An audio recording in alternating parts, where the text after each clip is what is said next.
Hello, good evening mga ka-diaries. Ayan, welcome to my channel, Rosita Diaries. Ayan, thank you sa inyong mga pagbuhat sa aking mga video kahit hindi gaano maganda. Ayan, sorry guys, nalagay ko yung kamay ko. Ayan, nandito tayo ngayon sa may New Star. Ang New Star kasi, para siyang elevated. Nasa itaas siya, kaya makikita mo yung view sa baba. At yun, iikot ko kayo dito guys. Ayan. Yan po yung dagat. At ayan po yung may green na kulay dyan. Yan po yung SM Seaside. Ayan, SM Seaside. Cebu. Ano ba yan? Nawala na ako. Yun nga, SM Seaside. Bakit nilayo ko pa yung usapan? So yun guys, yung SM Seaside. Ayan, i-zoom ko guys. Ayan. So sabi nila, yung SM Seaside, mas maganda pa daw sa mall. Mas malaki pa sa Mall of Asia. Ayan. Ito daw ang pinakamalaking SM sa Pinas. Ayan. At ang ganda ng view dito guys. Nakikita mo yung mga lights. Oh, napakaganda, napaka-colorful. At dito po sa bandang gilid, ayan po yung CCLX, Cebu Cordoba Link Expressway. Yan po yung pinaka-longest bridge sa Pinas. Yan po ang bagong project na nagawa ni Tatay Digong Duterte. Ayan, napakaganda, napakaswerte sa Cebu kasi isa sa pinakamaganda ngayon na bridge sa Pilipinas, yung CCLX. Ayan. Yan, ano ko guys ha. Ayan po yung CCLX guys. Pag iba-iba ang kulay yan, minsan purple. Ayan. So ngayon, nandito tayo ngayon. Ulitin ko na naman, nandito tayo ngayon sa New Star. Iikot ko rin kayo para makita mo naman yung new naman ang view sa New Star. Ito po yung sa gilid. Dito ako sa ano, pumasok lang ako dito, hindi naman yata bawal, wala namang nag-ano sa akin kasi may bukas naman. So nagbibideo lang naman ako para ma-share ko rin sa inyo guys kung ano yung itsura ng New Star. Ayan, ayan po yung New Star, oh, ayan. Sa taas. Hotel po yan. Ito yung sa hindi gano'n magkita kasi nasa okay baba. So, nandito tayo ngayon sa New Star. Ayan. Ayan po yung na yan, yung imprema sa loob ng ng New Star. So, ayan po yung baba guys, oh. Nakikita nyo ang ganda ng view, oh. Mayroong mga Christmas lights. Pare-pareho yung kulay red. Ayan. So, ayan po yun ang view sa ibabaw ng New Star. So, ayan po yung nakikita nyo yung malayo, yun doon, yung mga city lights. Yan po yung may mga bahay-bahay dyan, may mga subdivision dyan, may mga yan po yung view dito sa ibabaw ng New Star. Kaya maganda talaga dito paggabi kasi makikita mo yung iba't ibang kulay ng lights. Ayan. So, yan. Kung gusto nyo pumunta dito sa Cebu guys, halimbawa may plano kayong mag-visit sa Cebu, huwag yung kalimutan, puntahan talaga yung New Star. Kasi ang New Star, mayroon siyang casino, mayroon siyang hotel, at mayroon ding mall. At alam nyo ba guys na ang New Star, ang mall sa New Star, napaka, talaga, kumbaga, tingin natin, pinakamahal na mall. Kasi nga, ang mga tinda nila dito sa New Star, sa the mall nila, mga branded talaga, as in branded yung mga nila, mga branded na bag. Alam niyo ngayon, hindi ko na lang siguro babanggitin, baka bawal dito na babanggitin ko sa video. So yun, mga branded yung mga dito sa New Star, kaya iyaan. So yan, pag mag-visit kayo guys dito sa Cebu, daming dito guys, mga tourist spot sa Cebu. Tulad na ito, isa na rin to sa yung tourist spot, yung CCLX Cordoba, Cebu Cordoba Link Expressway. Ayan, isa na rin sa ito naman ding SMC side yan, isa din yan sa tourist spot kasi napakagandang mall, napakalaki. Pag nandoon ka sa itaas, mayroon silang garden sa itaas at makikita mo rin yung paligid ng sa paligid ng SMC side. Makikita mo yung view din sa ibaba. Lalong-lalo na pag gabi, makikita mo din sa yung New Star kasi magkatapat na yung New Star. Ayan, oh. Magkatapat lang talaga yung New Star. Ayan, dito ako ha. Yung New Star at saka yung SM Seaside. Ayan. So yun guys, sana nagustuhan niyo yung aking pagbahagi sa inyo about dito sa SM Seaside, New Star at saka yung CCLX. Napakaganda talaga. Ayan guys. Anyways, gusto ko lang mag-shoutout sa lahat ng mga kaibigan ko sa YouTube na hanggang ngayon nandyan pa rin sila, hindi bumibitaw, kumbaga hindi ako iniiwanan. Salamat talaga sa inyo, lalong-lalo na sa aking kaibigan na Sis Mabuhay 0808 Vlog. Ayan, shoutout sa iyo, sis. Yan, napaka-mabait niya na kaibigan, hindi talaga ako iniwanan. Kumbaga, nandyan pa rin yung support niya sa akin.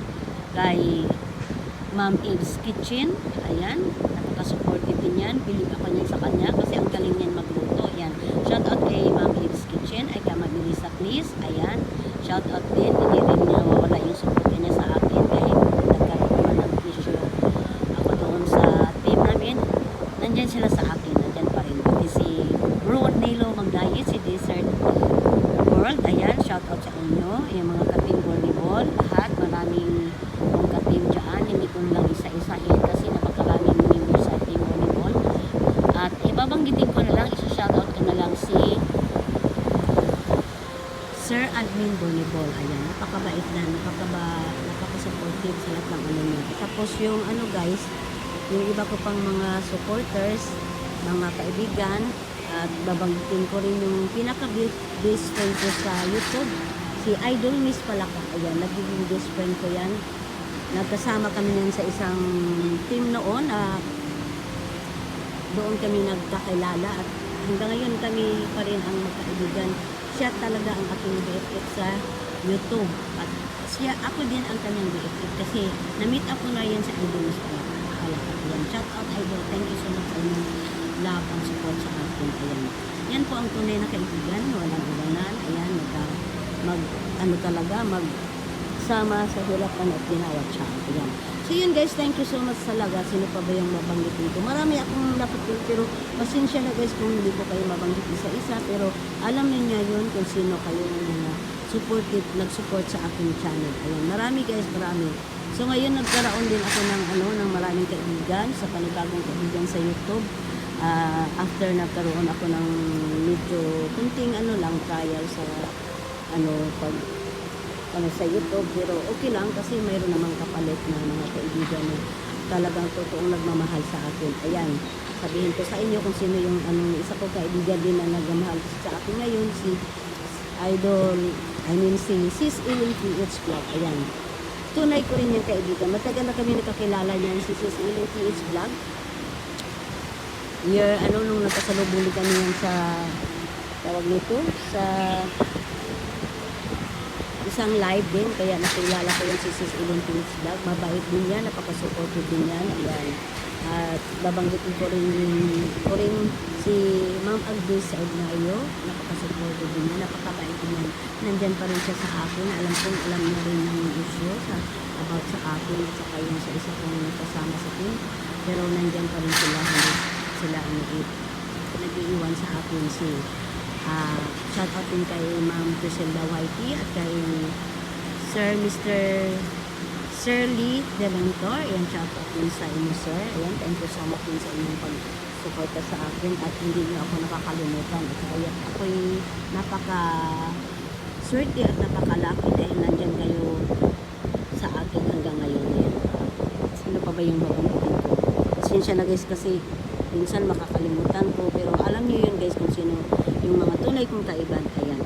Yun, ngayon isa-shoutout ko naman yung aking mga ka-team. Ayan, mga ka-team ko sa Team Aray. Nagkaroon po ako ng Team Aray dahil after nung nagkaroon ako ng medyo pagsubok sa YT or ano ba yun tawag natin pagsubok, hindi naman siguro pagsubok. Kung nagkaroon ng problema. Ayan, pero hindi naman talaga yung totally na problema talaga. Nagkaroon lang ng konting issue. Ayan. So, nagkaroon ako ng Team Aray. So, yan babanggitin ko po. Shoutout ko yung mga ka-Team Aray ko. Una, ang aking ka-admin, si Sis Ellen PH Vlog, si Idol Miss Palaka, at kay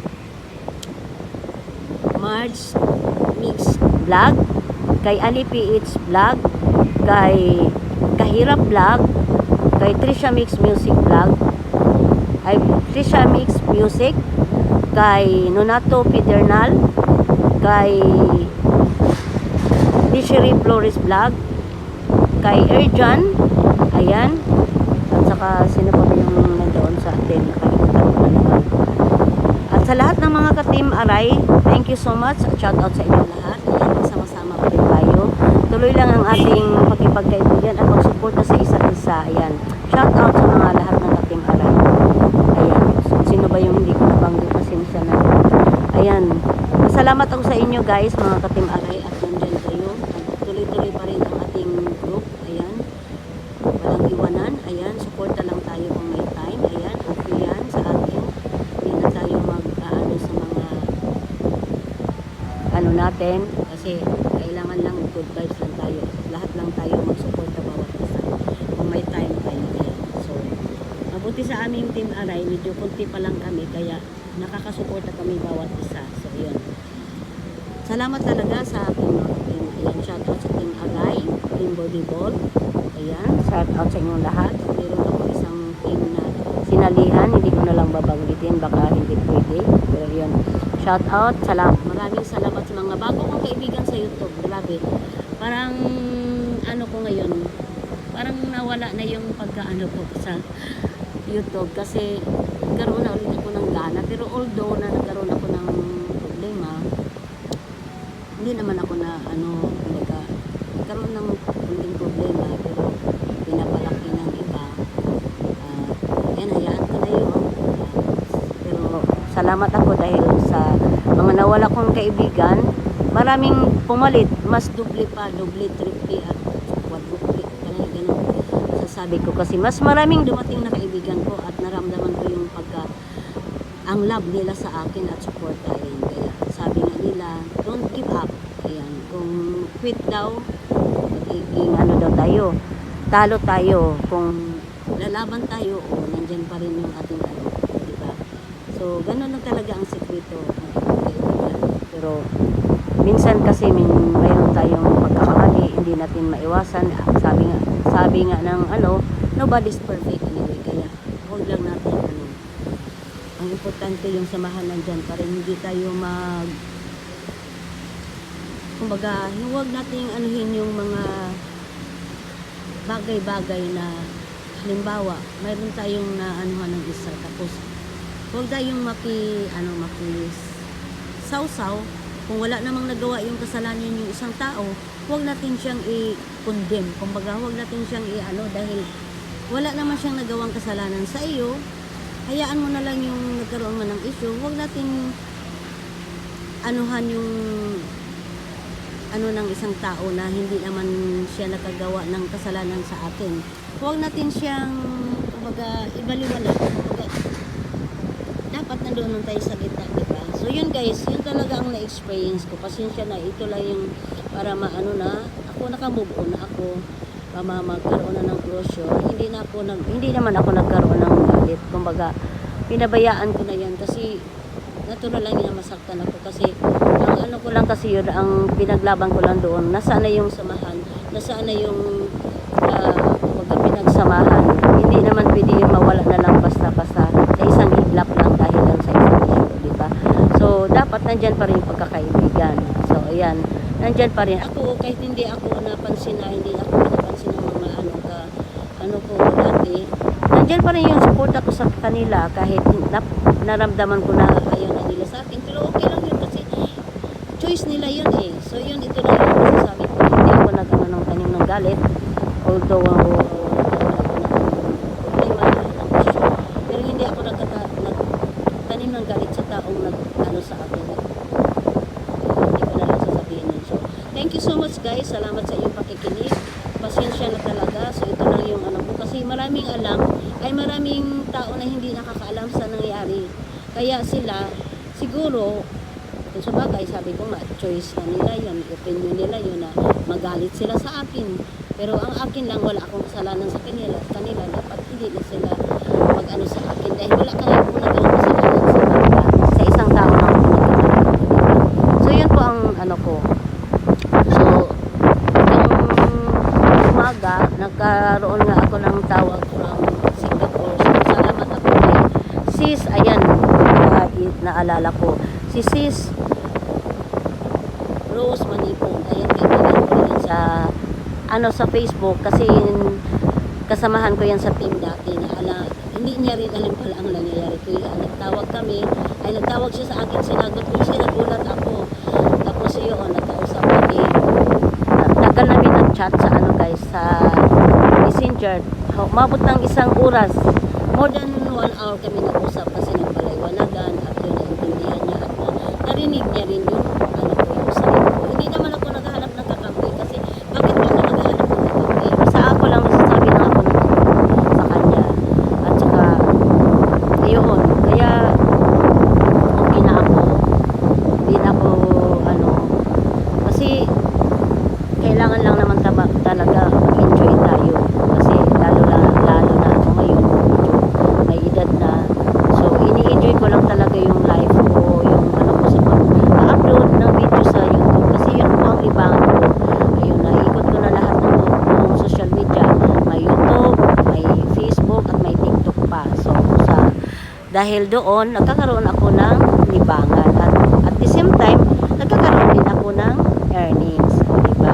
At salamat sa mga supporters, mga subscriber ko, mga baguhan subscriber ko sa YouTube. Lalo na ngayon, dumami yung aking subscriber na baguhan sa YouTube after nung nangyari. So, diba?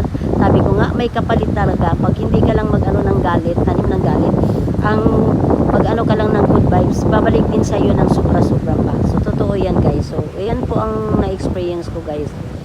So, kailangan lang talagang huwag tayong magtanim ng galit kasi ang Diyos nga nakapagpatawad, tayo pa hindi. So, yun ang sabi ko guys. Yun talaga ang ang opinion ko. Yun talaga ang ano ko sa aking sarili. So, thank you so much guys. Ayan, shout out sa mga nag-watch sa akin ngayon, sa aking video. Siguro gagawin ko itong premiere. Pero, alam ko hindi naman kayo makapanood lahat. So, okay lang yun. Pero, gagawin ko talaga itong premiere. Thank you so much guys. Salamat